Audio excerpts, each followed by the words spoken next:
A very warm welcome to our participants on behalf of Nishit Desai Associates. In arbitration, as lawyers, in-house counsels, party representatives, experts, even as arbitrators, we draw from the knowledge, insights, and practice of thorough, experienced experts. It is our privilege to have amid us four such experts today, all of whom have worn the hats of counsel as well as arbitrator. While the name of our experts stand as sufficient introduction, this session would be incomplete without a brief mention. We have with us Senior Counsel Mr. Darius Khambata. He was called to the bar in India in 1984 and designated as Senior Counsel in 2005. He practices before the Supreme Court of India, the Bombay High Court, and other high courts and tribunals across India. He has also held two distinguished public law offices of Advocate General for Maharashtra and of Additional Solicitor General of India. Mr. Khambata was Vice President of the LCIA Court and is a member of the SIAC Court. We also have with us Senior Counsel Mr. Sharan Jagtiani. Mr. Jagtiani graduated in the year 2000 and completed LLM from Georgetown University in International Legal Studies in 2002. He cleared the New York bar, did a 3-month judicial internship at the WTO appellate body, and worked at Sidley Austin Brown and Wood in Washington, D.C. as a foreign associate. He returned to India in 2003 and joined chambers of Senior Counsel Mr. Janak Dwarkadas in Mumbai. He then moved to his own chambers in 2014 and was designated as Senior Counsel in February this year at the age of 42. Mr. Jagtiani specializes in commercial, corporate, and civil matters and in domestic and international arbitration. We also have with us Counsel Mr. Dharam Jumani. Mr. Jumani receives instructions in commercial and constitutional litigation, ad hoc and institutional commercial arbitration. He regularly appears before the Bombay High Court and before arbitral tribunals seated in India and abroad. He was granted full registration as a foreign lawyer by the Singapore International Commercial Court in May 2016. He also serves as an arbitrator. And in the expert panelist chair today, we have our very own Head of International Dispute Resolution and Investigations Practice, Mr. Vyapak Desai. Vyapak represents clients in cutting-edge cross-border litigations, international commercial and investment treaty arbitrations, and is listed on SIAC and LCIA panel of arbitrators. Vyapak is also co-chair of the MCIA Council and director of the Chartered Institute of Arbitrators India branch. Thank you all for joining the session. Today, we will focus on tailoring arbitration to remain relevant in changing times. COVID-19 has compelled the users of arbitration and the arbitration community to adjust and adapt to a new reality, that of virtual arbitration. Can we rise to this new normal? Let me set out the roadmap to this webinar. In part 1, we will deal with the impact of virtual arbitration at all stages of an arbitration. In part 2, I will invite our panelists to share their perspective on how to remain relevant as an arbitration community in the changing times. This will be followed by a Q&A session. I encourage our participants to be active and alive to the session. You may drop your questions in the chat window. We'll try to address maximum questions, but don't let your question go unasked in the chat window. Without further ado, I request Mr. Khambata and Mr. Jagtiani to share their preliminary thoughts on the topic and set the tone for this session. Thanks, Shama. That was a very useful introduction. I asked myself the question when you mentioned the topic. Why are we talking about tailoring arbitration in changing times at all? And the obvious answer at a certain level is because we are in a COVID crisis, we are in a pandemic. We foresee that we will not be able to have physical arbitrations in the near future. So we are talking about virtual ones. That's true. But I think there was another reason in any case why we should have been talking about this, because particularly domestic arbitration was in need of some reform in the manner in which it was practiced. And I start with the qualification that I would say much of the blame for this lies upon us lawyers, and we have to accept that and look forward. We've all been guilty of things that I'm going to criticize, starting with myself, so I don't exclude myself from this at all. I think it's a good time to look at arbitration now through the prism of international commercial arbitration, because there are now certain similarities between what underlies international commercial arbitration and what will underlie litigation in India, both court as well as arbitration in the months to come.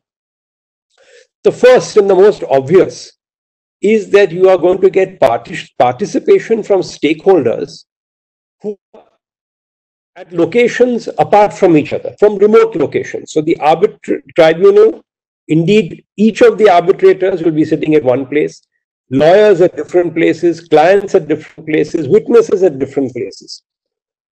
That's akin to what happens often in international commercial arbitration in the normal course, because it's not often that everyone flies across the globe and congregates at one physical place in international commercial arbitration. The second similarity of the times, as it were, is the fact that physical hearing time is going to be a scarce resource. That will always so in international commercial arbitration. And the third, which really follows from the first two, is that with physical hearing being a valuable and precious resource, there was far less room or far less margin for error or for repeat hearings. You had to get it all done in one physical hearing. In some cases, two, if you split up an arbitration between the liability and the damages quantification phases. But more often than not, you had to get it done in one packed, concentrated hearing. So with these similarities, it's a good opportunity for all of us to introspect and to look at what we can do to make arbitration in India better. Let's try to adopt the best international practices, but, and I add with this caveat right at the outset, we cannot blindly adopt practices. They have to be adapted to our needs and to our special requirements. So I'm looking at a kind of hybrid. Now, there are three overarching features that underlie the conduct of international arbitration and indeed international litigation. The first is that since hearing time is limited, much has to be done outside the hearing, before the hearing and after the hearing, but outside of the hearing. Two, much more is done in terms of discovery, production, and inspection of documents than we might do in a normal arbitration in India. And there are various methods devised for this, which of course we'll look at in greater detail when this session unfolds.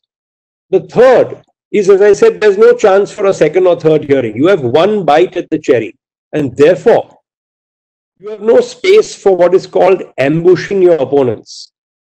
Surprise is of great advantage if you are planning a military battle, and great battles have been won purely on surprise. Battle of Cannae, Gaugamela, all been won on surprise.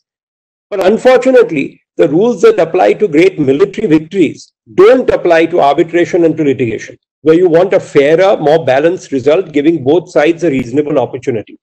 So the shock and awe strategy that we often follow as lawyers in our courts is a definite no-no in international arbitration, and I would think even in domestic arbitration. And the final overarching feature, the importance of the written word as opposed to the oral word.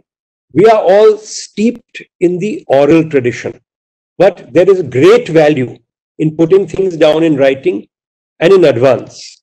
And we will, of course, explore that as we go further. So I think with these overarching points, I would hand over the mic to Sharan. Let's hear his thoughts on how to tailor and streamline arbitration now. Thank you, Shama, and of course, thank you, Darius. Of course, apart from echoing much of what you've said, I just wanted to add a few more thoughts on arbitrations in changing times. And of course, when we talk about changing times, everyone knows that we're tired of hearing the word COVID or coronavirus, but that is what we mean.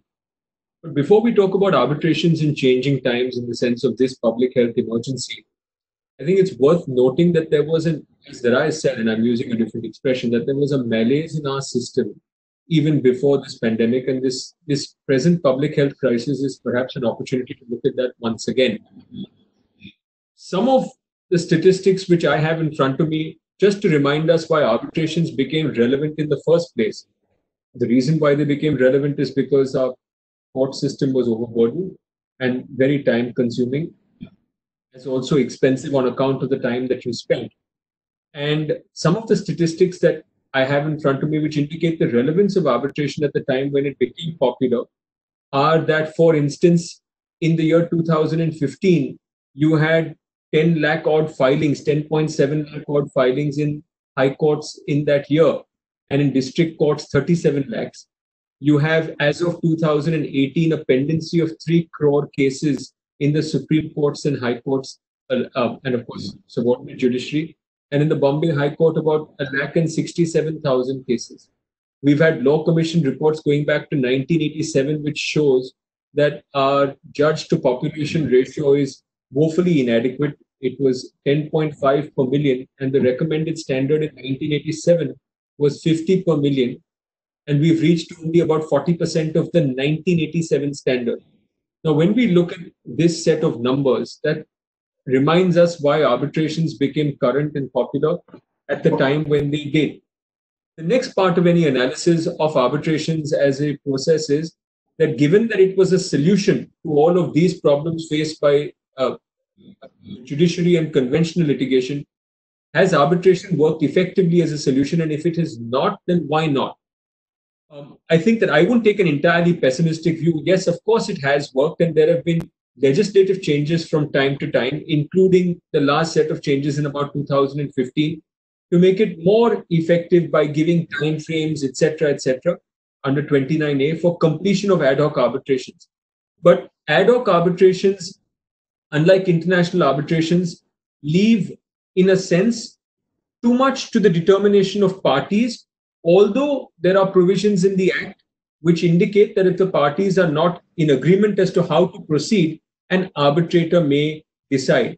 Now, it's perhaps because in an ad hoc arbitration, a party feels, or either party feels, that they have more control over the arbitral process as opposed to institutional arbitrations where the rules are set out in black and white. It comes as no surprise that in India, ad hoc arbitrations are actually preferred to international arbitrations. And the statistics that I have is that about 47% of entities that arbitrate in India prefer ad hoc arbitration, 12% are neutral, and about 39 to 40% prefer international arbitration. And that's because parties who arbitrate feel that they need to be somewhat in control, and they feel that ad hoc arbitration gives them that control. The question is, and when we talk about changing times, is how do we take away some of that control from parties so that the process can be faster and more streamlined, and at the same time don't let the parties feel that they're being deprived of control altogether, which may make them averse to the arbitration process. So I think that's the balance that we have to strike. Now, what is really the pressing question in these times is when we talk about losing control. One of the reasons why parties took to ad hoc arbitration is that whilst it was a change from conventional litigation, some of the comfort factors in ad hoc arbitration continued. Like, for example, as Darius spoke about, the length of hearing, the length of witness actions, the belief that you can cross-examine a witness for days in an arbitration, and that gives you the sense of nothing been unsaid at the end of the arbitration process. Now, obviously, for arbitrations to keep pace with changing times, especially virtual platforms, we have to take some sense of that comfort away from parties and bring in more control to arbitration. But as I said, and I think that the questions that we're going to explore in this session is, how much do we take away and how much do we retain such that a balance is struck? We can look for answers to what international arbitral institutions have done in terms of their set of guidelines, both on technology issues as well as legal issues. And there are many guidelines that have been issued now by international arbitrations on how to conduct an arbitration during these times. We can look to see where adaptations can be made to conventional arbitration processes, whether it is in recording of evidence, whether it is inspection and discovery of documents, and most significantly, oral hearings. I'll just say this very quickly. The last long arbitration I did, coincidentally, before the lockdown, was being led, of course, by Mr. Khambata. And the opposite party was very keen to have a very truncated oral hearing. And we also recognize that you have to have a truncated oral hearing, but we weren't prepared to give in to the extent of the limitations that they wanted to put, which means that even us, whilst we talk about wanting to change arbitration, find safety in certain known features of an arbitration, which is some oral hearing. So I think that the challenge in these changing times, as I said, is where do we strike the balance? And I think that the questions that you're going to ask us will help us explore where the balance will be struck at different stages in the arbitration. Thank you so much, Mr. Jagtiani and Mr. Khambhata. With that, let me move to the first stage of arbitration, or the precursor to it, the arbitration agreement. Ideally, parties must agree to virtual arbitration during the lockdown and even thereafter, unless there are exceptional circumstances warranting a refusal. Mr. Khambhata, what could be the exceptional circumstances in which a party can justifiably refuse a proposal for virtual arbitration? That's a very good question, and I'll take it in both its aspects. So, can a party insist on a virtual hearing? And correspondingly, can a party refuse a virtual hearing and make capital of it in challenge of the award? Now, we must remember, even as a matter of administrative law, that when we use the word hearing, all of us automatically think of a physical hearing. But even under administrative law, the word hearing need not even be an oral hearing or what is known as a personal hearing. It can be a hearing in writing. So unless, for example, and this is a tip on administrative law, unless you ask for a personal hearing in a matter, you're not entitled to it, even before an authority or before government. If you ask for a hearing, all you're entitled to is make written submissions. So the concept of arbitration requires a hearing. All your institutional rules speak of a hearing. Equally, your Arbitration Act today, our Arbitration Act Section 18, does not even speak of a hearing. It speaks of giving a party full opportunity to present his case.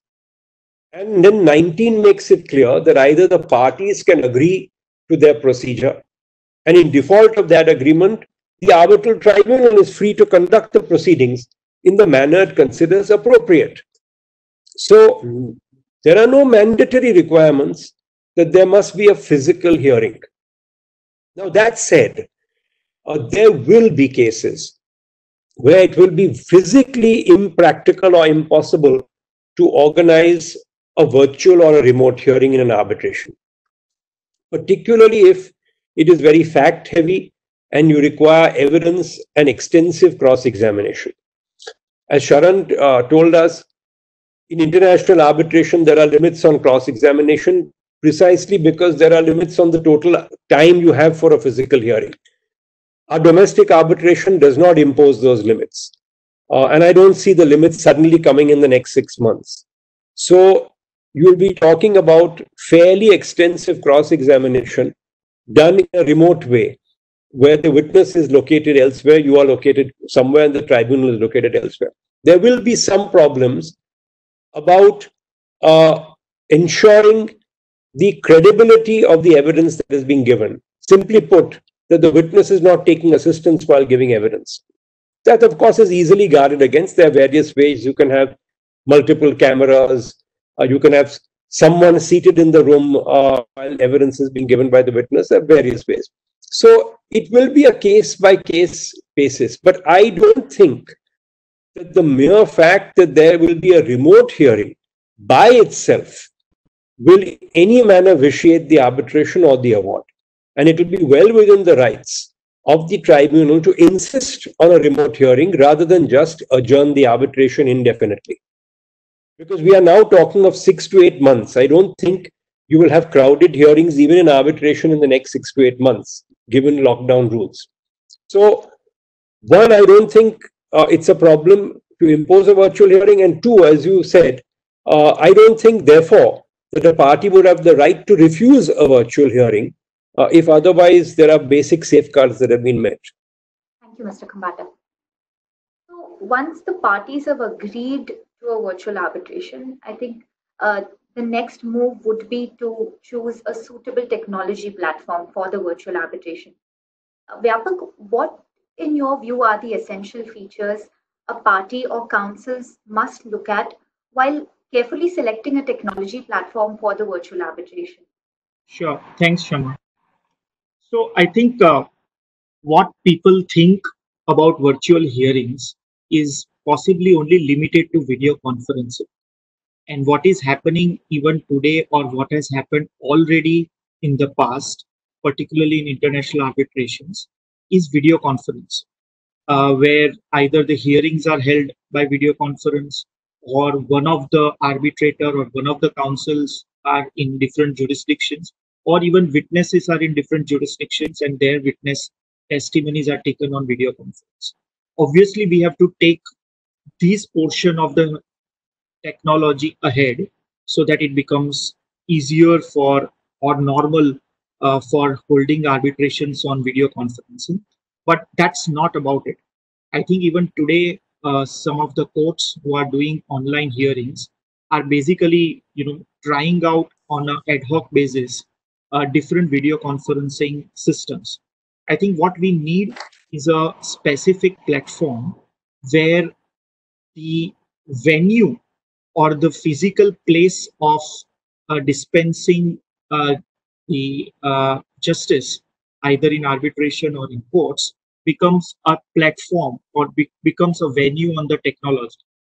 Interestingly, last Saturday I was doing another webinar held by Center for Online Dispute Resolution, and there are many others like that, where you actually create rooms which are dedicated to specific cases. So what happens is that once you enter that room, from physical to virtual, you are actually having your case papers as part of that room. So everyone has the same access to the pleadings which are already filed by both the parties. If you want to submit dates and events, if you want to submit some judgments or some case law or some act that you want to read, you can actually add it to the platform and everyone has that access. Even after the hearings, if you want to file short written submissions, everything goes into that room, and only the parties and the counsels who have access to that room is always having a know as to what kind of pleadings are filed, what are the submissions, and that platform becomes the hearing room from physical to virtual. So I think what is required is to bring in that confidence that hearings are not in a way, there is a problem. Oh, I want to cite a judgment. How do I do it? A judge doesn't have it, or an arbitrator doesn't have it. Other side doesn't have it. All of those issues have to be answered and can easily be answered by creating those technology platforms. But as we go forward on some of the aspects of cross-examination, access to documents, I think we can discuss this little in detail. But my short point is we need to move beyond video conference to creating platforms, specific technology platforms to serve a full hearing with all confidentiality and security attached to the expectations of the parties in the councils. Thank you, Vyapak. Vyapak, you mentioned access to documents. And one of the perceived disadvantages of virtual arbitration is in relation to difficulty of access to documents.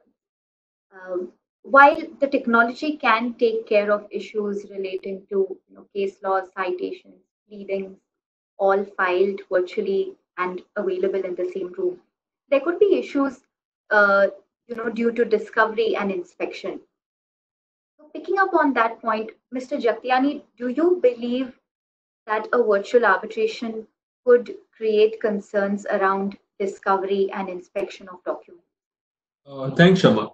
I think that the short answer to your question is that in exceptional circumstances, I think yes.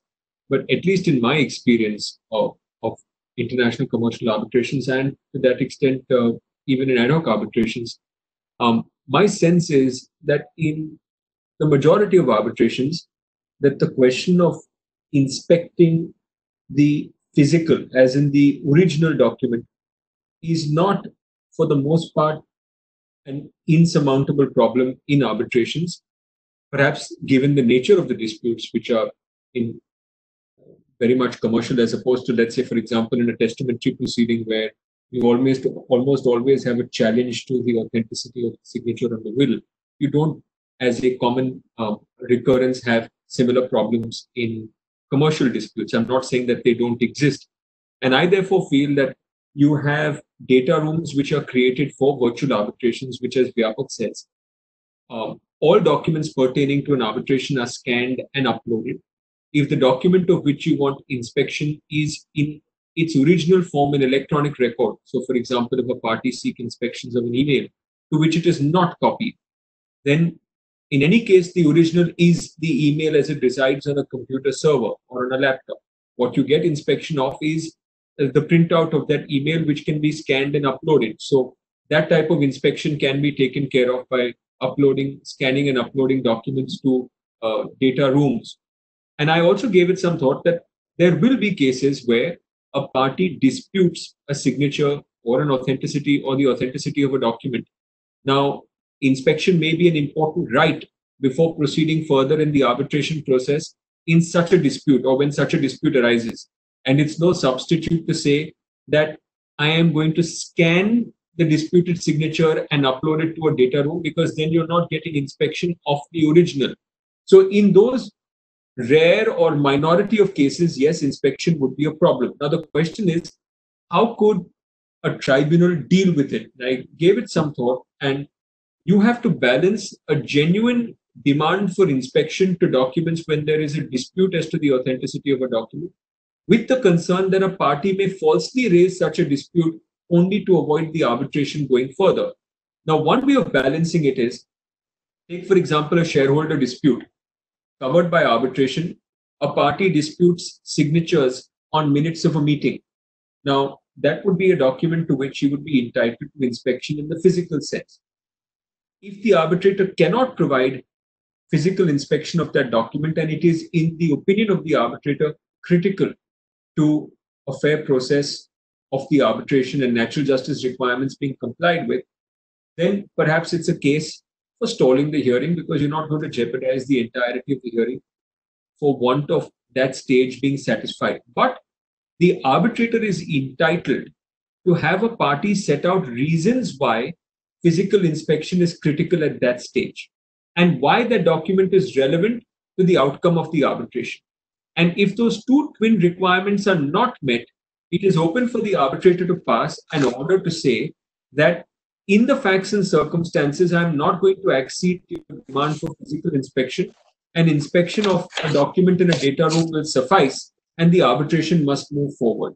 So by passing an order at that stage, which order typically the arbitrator may not pass at that stage, because when we apply IBA rules of evidence, we know that arbitrators tend to leave all of the contentious issues of evidence. They back end it and they let everything come in. But in a situation where we're dealing with virtual arbitrations and inspection is demanded, then one way of kind of striking a middle ground is to see if it requires an order to be passed at that stage, rule on the issue, and either take the matter forward or suspend the arbitration if inspection is absolutely critical to the arbitration. So that's perhaps one way of getting around the problem. But I do believe that just because in a minority of cases this issue would arise is not a reason to frustrate the process of virtual arbitrations from the onset.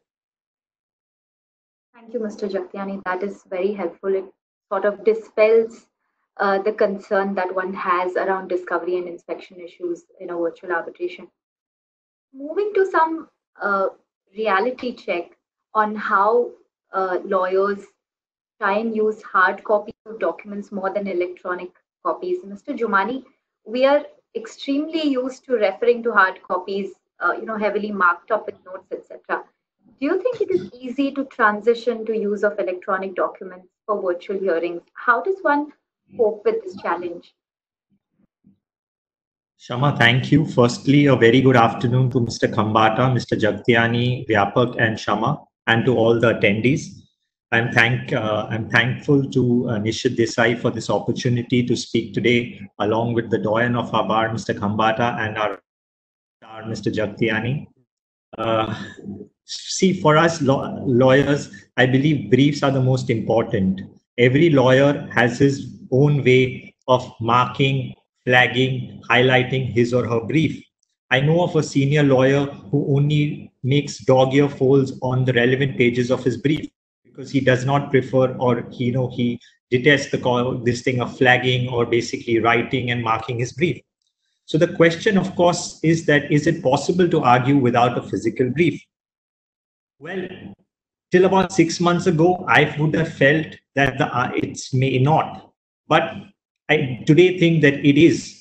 And we as human beings are very adept at adapting, and it is amazing at what speed and flexibility with which we can adapt.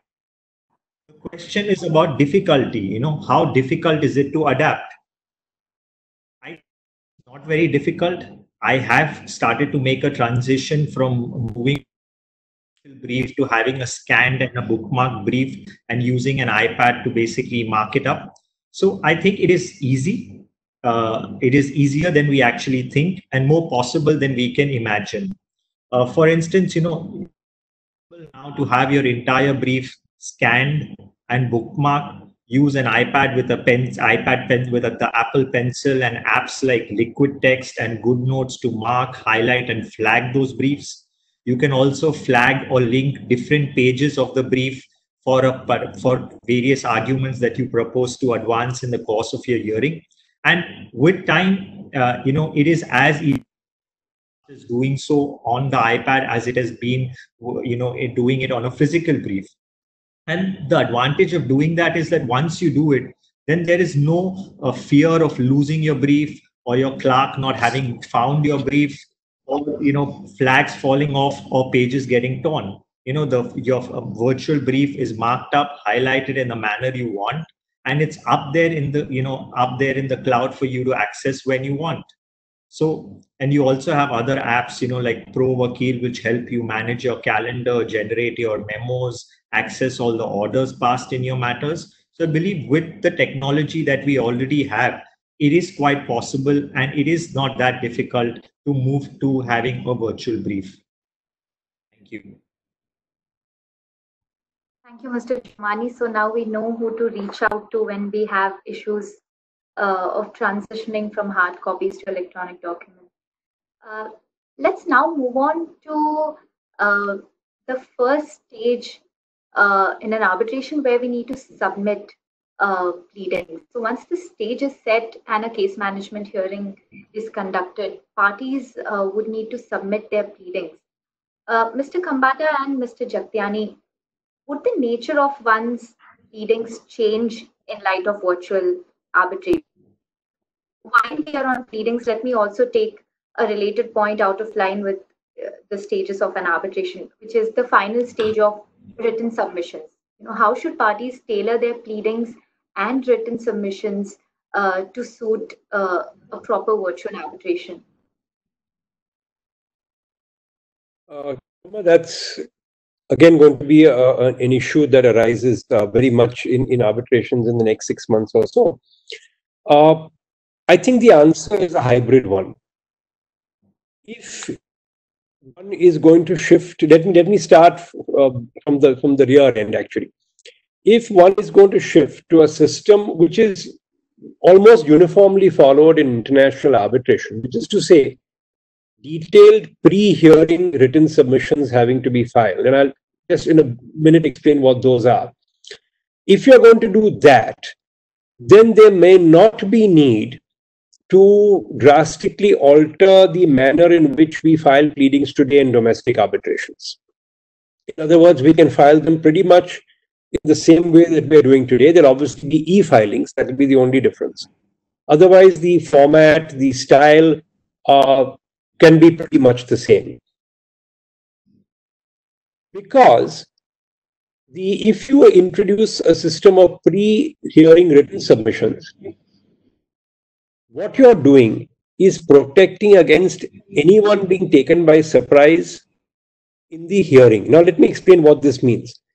I know many of us are surprised when we learn for the first time that in international arbitration, even before you have cross-examined the other side's witnesses and before your witnesses have been cross-examined, you have to disclose your entire case, both factual and legal, in the utmost detail in writing, including analysis of documents, analysis of the witness statements of the other side, all your law and authorities, as if you were filing a final written submission, much like we do post an arbitration hearing.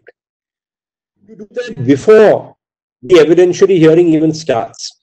And I know that's surprising to some, and some are even allergic to that, because the common refrain is, but then you're giving away your entire case even before you've cross-examined the other side's witnesses. The answer is yes, perhaps you are.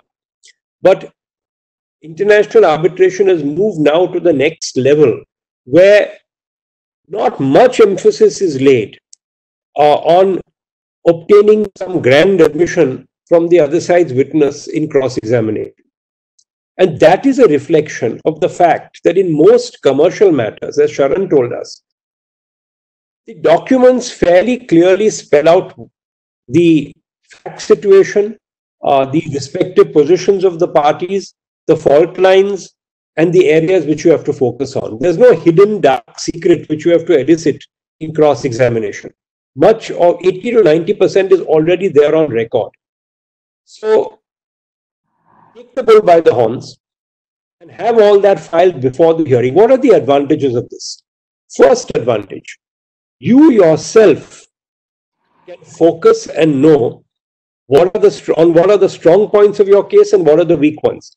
It is invaluable, believe you me, for you to write down your own written arguments or type them or dictate them in advance of making them, because you yourself will realize which ones are good and which ones you cannot sustain, and therefore you'll give up those right from the beginning. That's point number one. Point number two is, you know at least a week or 10 days before the hearing what arguments the other side is going to make and what judgments he is going to cite against, he or she is going to cite against you.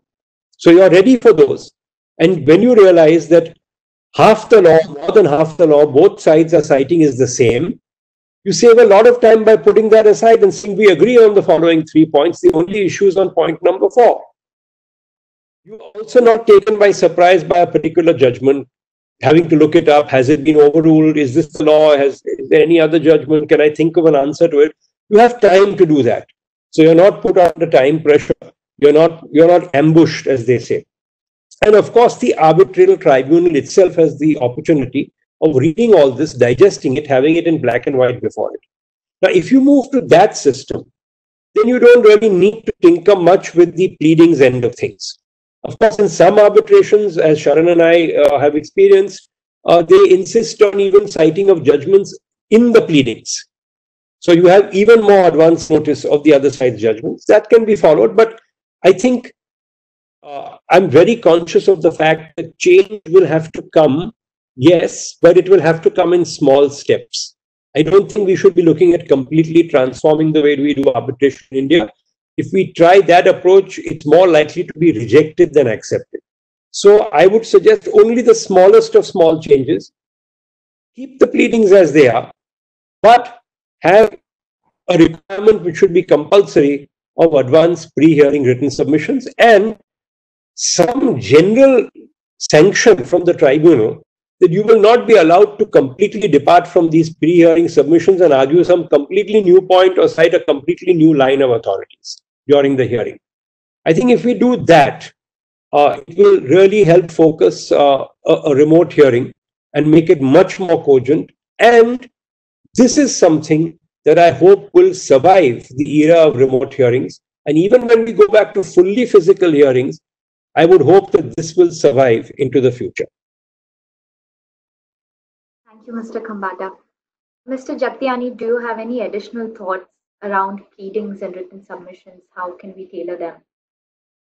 I said I have. I have very little to add. I think that working with Darius or doing any matter with Darius is perhaps anyone's most exacting experience in terms of the attention to pleadings and all of what he just said. And I can tell you that this is something which he's not saying it, but anyone who's worked with him knows that this is exactly the detail with which every matter of his is opposed, and we've been beneficiaries of that process. But I would only add one more suggestion to what could be done in some arbitrations, which is something that we've followed recently in a matter in court where Mr. Khambata was on the other side. It was a very fact-heavy matter. And of course, parties invariably work on a list of dates, and that's a chronology. And of course, Mr. Khambata has told us many times on how list of dates is such a potent weapon. And indeed it is. But when we're talking about virtual hearings, perhaps the thought is that a claimant files a list of dates with an opportunity to the respondent to mark up that list of dates in the sense of making additions of dates or events which have been omitted, or commenting upon dates and events which have been included, so that you have in a singular document in the form of a chronology both sides' version of events, as opposed to both parties pleading facts which will of course overlap and will diverge separately, which may be a little bit confusing. This is a practical measure. It saves time from the perspective of the arbitrator. I've followed recently in an arbitration where I'm the arbitrator, and I know when I'm looking at one page of a document, I'm immediately getting both versions of an event in front of me simultaneously. And I think that this is something which could be used particularly in a virtual platform to expedite matters. That is a great suggestion, Mr. Jagtiani. Mr. Khambata has something to add. Yeah. Could I have a very, I think that's an excellent idea. In international arbitration, often the tribunal asks you for both sides to sit down and give a common list of dates. That often doesn't work, and it certainly won't work in our very highly contentious system. So I think Sharan's idea is a much better idea. One side gives a list of dates and let the other side mark it up. And one other point which has a connection to what Vyapak said earlier about these private rooms. There are systems available. I myself have worked on something called Opus Magnum, which is a live platform which is opened about 2 weeks before the hearing and goes on for 2 or 3 weeks after the hearing, on which both sides can upload either documents, authorities, lists of dates, written submissions, whatever they want. And this can be in real time. So the record of the arbitration is continuously and automatically updated, and it's available for all. So I think you could use that for something like the list of dates idea that Sharan had. And what are your views on limiting the time for oral hearings? So while the focus is on written submissions, certainly in cases where there is going to be an oral hearing, how should we tailor an oral hearing? Is it fair or is it all right to limit oral hearings to merely 30 minutes or an hour? If I believe that the arbitrator is inclined to reject my argument, how would I convince an arbitrator unless I engage properly with the arbitrator? No, I entirely agree with you, Shama. In fact, I think remote hearings gives us a grand opportunity, and I'll tell you what that is.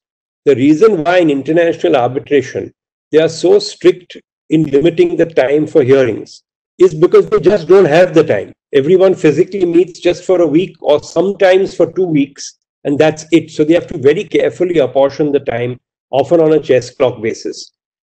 If you have remote hearings, then you can do what is actually much more rational. You can have an opening argument on both sides. You've already got detailed written submissions in, so people can refer to those to even hasten their oral arguments. For example, you can say that there are 3 factors which show that the other side is acquiesced in my termination of the contract. I've set out the 3 at paragraphs also of my written submissions. You don't even have to really, read them out. Now, after your evidence is over, you can then break the hearing, which is more logical because it takes a long time to collate the cross-examination and the evidence and make that a cogent part of your written submissions. So you can break that and then fix another date. And there's no problem in this because it's remote, so it's not cost or expense. Have a date a week hence or 2 weeks hence or a month hence and give sufficient time for oral written closings. Now, I know that to suddenly introduce an international practice of having a 2-hour or 3-hour closing will not work. Equally, I don't think it works to have 2 weeks and 3 weeks for arguments in closing. So every tribunal has to really cut its cloth to fit its coat and fix some broad time, maybe 1 day for each side, 2 days for each side, and have that in a remote delayed hearing. So this is actually now an opportunity of allowing a longer oral argument than is normally allowed in international arbitrations. I must tell you, for example, in international arbitration, something as important as the Tata Docomo arbitration, where the stakes were upwards of 12,000 crores, and of course the issue was an extremely critical and complex issue. The oral hearing was 1 week, and which is to say, on the first day, they gave each side 3 hours for oral openings.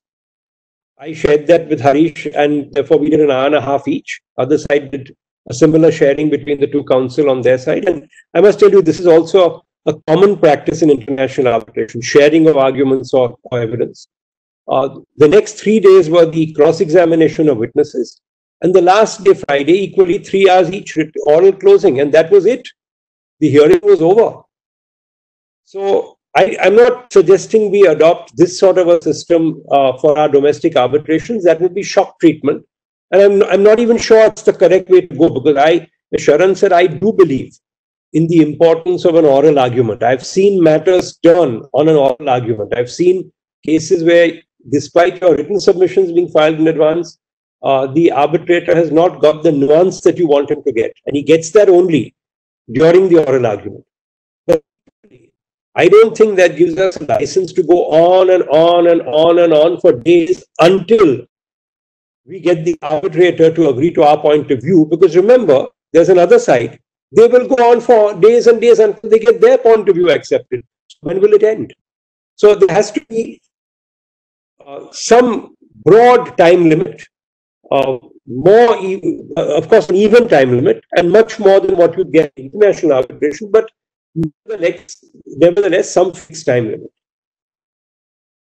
Thank you, Mr. Khambhata. That is very helpful. And we now move to the last and the most interesting stage of an arbitration proceeding, which is examination of witnesses.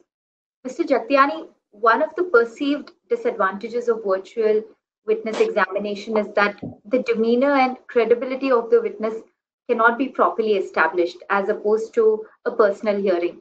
Do you think this is a valid concern in a virtual arbitration? I personally don't think so. And even if it was a concern, as a concern, it does not outweigh the general efficacy and need for virtual arbitrations. But so that's my view. I don't think that it's a valid concern. But let me also just say one more thing. And I think this touches upon 2 or 3 of the dimensions that you have raised, is that the Arbitration Act has been drafted in such a way without actually contemplating each of these situations that have occurred many years after the Act came into force. The provisions of the Act have built into it a certain amount of flexibility to allow for the process of arbitration to be catered to different situations. So, for example, take what you were talking about right now, which is recording of evidence through witness. Now, everyone knows that under Section 20, an arbitration has a seat.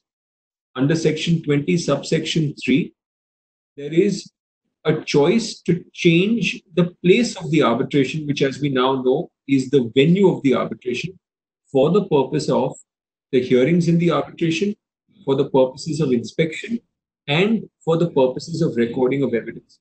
Now, what's interesting is that if anyone does raise an objection, it might well be said that once the juridical seat remains what it is, the virtual platform is merely a change of venue for the purposes of recording evidence, which in any case subserves the interest of convenience, because if it wasn't for this virtual platform, you would have no recording of evidence at all.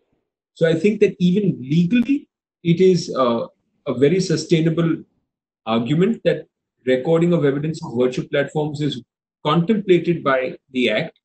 I'll also say one more thing, that before arbitrations, this debate about whether you can record evidence through virtual platforms came up in the Supreme Court in the case of State of Maharashtra versus Praful Desai, where in 2003, Supreme Court decision of Justice Varyava, where the question was whether under the CRPC, which does not contain any of the flexibility that the Arbitration Act contains, a commission could be issued under Section 285 of the CRPC for recording evidence of a witness in a foreign jurisdiction. And the argument of the accused in that case was that I am at a disadvantage precisely for the concerns that your question raised. Namely, how can the magistrate observe the demeanor of the witness? How can he see what is going on around him? There's a disadvantage when it's a virtual location as opposed to a physical location. The Supreme Court in 2003 essentially said that when technology is available, even in criminal hearings, which would be held to a much higher standard of procedural fairness and detail, Supreme Court said no, technology must be used, and all of these concerns can be addressed by having a commission issued through the foreign embassy, that's the Indian embassy in a foreign jurisdiction, by having web cameras which have a recording device so that you can play back the session if the judge, or in this case the arbitrator, wants to actually observe the demeanor of the witness. So if in the context of a criminal trial, the Supreme Court thought that technology does not compromise the interest of a party, I can hardly see that argument succeeding in an arbitration where there is more flexibility under Section 19 and certainly more flexibility under Section 20, subsection 3. So I do believe that this should be done. If there are concerns, they can be taken care of practically. And even if there are concerns, they should not be allowed to override the larger interest of arbitrations moving forward. Thank you, Mr. Jagtiani. Maybe we will just have 2 minutes for any closing comments from the panelists before we move on to questions. I can see several questions in the chat window. Sure. Maybe. I think only 2 comments. I think one, I agree with Sharan. In fact, this whole demeanor part is overrated. In fact, even in civil trials, you have seen cross-examination going through several different judges, and ultimately the final judgment is written by some other judge. So I don't see that this is something which is very, very pertinent, that we cannot try and get these things done through virtual hearings. In fact, you can actually, use the recording, as Sharan said. And the last point, which is on the use of technology, there is always a question, and I can see some questions as to what happens to people who don't have the access, people with smaller value disputes, or whether this will increase the cost and this will only give access to justice to people who have this kind of technology. I think that is also in a way, underestimating the power of technology and its penetration to a larger audience. You can see it through the other technologies, like for example, Uber or Netflix. I think today even Kali Pilis and auto rickshaws, people have adopted that technology. From an arbitration perspective, adopting technology to the extent we balance the judicial system and the adjudication, I really don't see there being any problem in seeing how we can use this for a better dispensation of justice. Dharam, you had some point you were raising. No, I wasn't actually raising my hand, but just to add, I don't believe it is as we say, it is a perceived disadvantage because we aren't used to basically witnessing in a virtual format. We are used to basically cross-examining the witness in front or across a table or across the bar. And therefore, I believe it's only a perceived disadvantage. But in reality, with the kind of technology available like HD cameras, HD screens, it would be very possible to observe the demeanor and the demeanor of a witness. And in any case, as Sharan also said, I think that even there are very few cases in which a matter will turn only on the testing of a witness in commercial matters, and therefore, even if this is a disadvantage, this does not outweigh the various benefits that virtual arbitration brings. Cost, the time and the effort, efficiency that it brings to the table. I think those far outweigh any disadvantage on account of cross-examination by way of video conferencing or in a virtual format. Thank you, Mr. Jumani and Vyapak. Mr. Khambata and Mr. Jagtiani, any closing comments on what skills are required to remain relevant as arbitration lawyers? And also, is arbitration a relevant remedy in times of virtual hearings? Would you suggest that parties must continue to choose arbitration despite the virtual arbitration now becoming a reality? Mr. Khambata. Very briefly, 3 points. One, on the demeanor of witnesses. Aren't we all forgetting something? The last 15 or 20 years, whereas a civil court under the CPC been able to perceive the demeanor of witnesses, most evidence is recorded before a commissioner. So there's no question of demeanor. If we're happy with that for the CPC, that should work equally well for arbitrations. In fact, as Sharan says, virtual hearings will give a recording and it will be before the arbitral tribunal, so they can always refer back to that if they want to see demeanor or remind themselves of any particular aspect of the evidence. That's one. There are only 2 points I have to make in closing. I do have one practical issue as counsel with virtual or remote hearings. I suppose we will work through it, but it is an issue that bothers me. I have no problem on notes. Dharam referred to me as a doyen, and I feel worried when words like that are used, because that means that we are really now on our way to retirement. But fortunately, no, sir, I didn't mean it. No, I'm just joking. I have followed. I take it. No. I take it absolutely. No. Sorry, I didn't mean to get this to be awkward. Anyway, I'm just joking. It's a lighter way. But the old-fashioned way of making notes, at least when I joined the bar in the mid-80s, was very detailed, separate note-making. You'd be surprised, someone like Ram Jethmalani made the most detailed, copious notes in a register. Extremely detailed. He would spend hours in conference writing things down. And I've seen many seniors of that generation do that. So fortunately, those of us who make our notes separately, and I'm one of those, will have no problem with e-briefs and e-documents, because our notes are made separately in any case. So that's the one thing. But what I will miss, and I cannot underestimate the importance of this, is having the immediate input of my competent team and juniors. For example, in the arbitration that we spoke about, it was invaluable to have Sharan and others next to me. That one half sentence, that one word can change your question in cross-examination, can alter the scheme of your argument, can draw your attention to things that perhaps you have missed in the flow of argument. That is invaluable, and I'm really not very clear how to compensate for that. There may come a time when in the next 2 or 3 months, at least teams of lawyers may be able to congregate together in a chambers. That may solve the problem. You'll have your team with you. The other side will be somewhere else with their team. The tribunal will be somewhere else.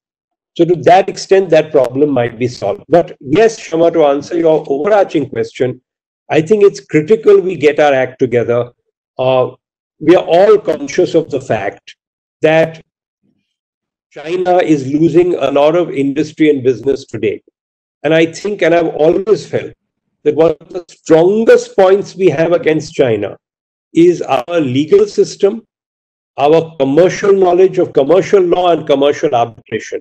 That's one of our strengths, and we've let it lag behind. And this is the time now to take that leap forward, technological leap forward, so that not only does an investor or a litigant have the assurance that he's getting the best commercial minds operating upon his dispute, which you will get in India, but he's also getting the best technology to resolve that dispute. Thank you, Mr. Khambata. And any closing comments from you, Mr. Jagtiani, before we quickly take a few questions? Most of the questions have been answered by the panelists. They were all around cross-examination of witnesses and online dispute technology platforms. But closing comments from you would really help, Mr. Jagtiani. Just very quickly, I think that we have to remain that regardless of what platform we work on, ultimately, a brilliant lawyer is a brilliant lawyer. You want Mr. Khambata leading you, whether it's in a virtual arbitration or in a physical arbitration. You know that you have to work 5 times as hard if he's on the other side, regardless of the platform. And I think that the point that I'm trying to make is that we are giving importance to these issues, but it really cannot consume us as being the most important issues when we're working in an arbitration. What remains the central focus and feature of any arbitration or litigation process is the law and the matter itself. I think that ultimately technology, we will adapt to it or it will adapt to us. So I would say that let's not lose too much thought over it, and let's focus on what we really do need to focus on in any arbitration, which is the matter itself. Everything else will fall into place. Sure. Thank you. Thank you, Mr. Jagtiani. So now we have 2 questions that I can quickly pick up. Shama, it's already 4, so I don't know whether the platform would continue. But I think I also saw Nishit Bhai here. Nishit Bhai, you had some point or your closing thought on this, and then maybe if time permits, we can take it. No, first of all, before time gets over, I wanted to really thank Darius, Sharan, and Dharam for joining us today. It's been wonderful, and as you've been learned of the profession, and you said 1984. I did my law in 1973 and has been on the bar, but most of my work, international commitment, didn't allow us to get together much. Harish's mother and father, I think they are almost in the same batch, 1 year and there, and good nostalgic memories of Government Law College. And I want to really thank you so much. It was such a smooth and so enlightening discussion. I'm sure, I think everybody thoroughly enjoyed. We didn't even realize how did 1 hour pass. And I think, one only comment I would make here at this point in time, that we in India have always thought that we are laggards as far as technology is concerned. But when the time has come, I see people are adapting to new technology at much faster rate than I ever thought. We thought courts are behind, lawyers are behind, but I don't think that is the case. And in fact, I always say that, at least we had always the competency and the capability to move fast forward. It was just the system did not allow us. But now this pandemic has forced us to move fast forward, and we are meeting the challenges. It's very, very, I think my confidence in Indian judicial system and the professional has been, really stimulated, and I'm very, very happy that you all came on board. And we had almost 500 registrations today for the session. Of course, some dropouts may be there, but I think it's still a wonderful audience. As Shakespeare said, world is a theater. I think you're all the actors, and I really appreciate your coming up today and interact more. I think this CSAP program we launched about 4 weeks ago. We have about 70 different programs on education. The program was designed mainly for our clients originally, but we opened up to all the professionals. So almost all the law firms and accounting firms are attending. Students are attending in vast numbers, and it's been very useful exercise for us. And there's nothing that's so satisfying than sharing your knowledge, experience, and understanding. So Sure. I really want to thank you so much, not taking too much time. Once again, it's a lot. So Shama, over to you. If you want to take some important questions, we can finish at 4:15 because I think that's what we have got the session extended. Thank you, Nishit Bhai. 2 questions that I see maybe our panelists could answer. How do you determine the ongoing dilemma between the seat and venue of the arbitration, especially now that arbitrations are sought to be held completely on virtual platforms? Mr. Khambata, could you take this question, please? I think that's actually a fairly easy one. We all know the judgments on seat and venue, including the latest one of Justice Nariman. So seat is the juridical place of the arbitration. That's usually a matter of agreement. Once that is fixed, it matters not where the arbitration is actually held. Now, in this case, you're going to have several venues where you could normally have a seat and one other venue. Here, you will have one seat and several venues because people are going to be all over the place. But because the law as to venue and seat has now been clarified, it matters not because the seat remains the seat regardless of where people are located. Thank you, Mr. Khambata. Another question on how does one ensure procedural fairness and ensure that this is taken care of in a case management hearing. Mr. Jumani, could you throw some light on this aspect? Shama, these are, of course, unprecedented times. One cannot anticipate all the difficulties that we are going to face in the coming months on account of COVID-19 and the consequent movement control or lockdown orders. Therefore, I think the arbitral tribunals will have to exercise utmost caution and quite liberal in determining timelines for ensuring that arbitration is provided a full opportunity to present their case. Now, this, however, does not mean that by simply giving, equal or similar timelines is going to basically be the answer. It will have facts and circumstances of each case. For instance, you could have had a claimant who was already working on his RFA or his statement of claim prior to COVID-19 kicking in. The respondent, on the other hand, may be already, by the time he receives the statement of claim, is locked down in his country. So, the tribunal will have to weigh in all these factors and ensure, that a full opportunity is provided to each party, even though it means that the claimant may have 4 weeks, but the respondent is provided 6 months on account of, the intervening difficulties that arise on account of the lockdown orders.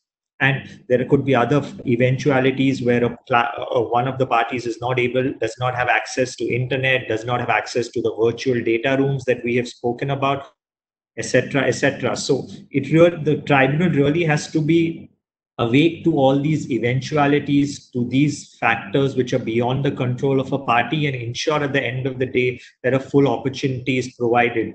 Because as I look at it, a delay of few weeks or months may be better rather than rendering your award susceptible to challenge and being set aside later on account of the full opportunity. Thank you, Mr. Jumani. With that, we come to the end of the session. I extend my sincere gratitude to our panelists, Mr. Khambata, Mr. Jagtiani, Mr. Jumani, and Vyapak for taking the panelist chair today, for your time and for this enriching and insightful session. Thank you also to our participants for being so alive to the session. I know we could not answer all your questions, but we will endeavor to personally respond to your queries in a separate email. And if we have a note, maybe we could also share it with you maybe tomorrow or day after tomorrow. So do continue to attend our webinars and share your views with us. Thank you very much to all of you. Have a wonderful day ahead.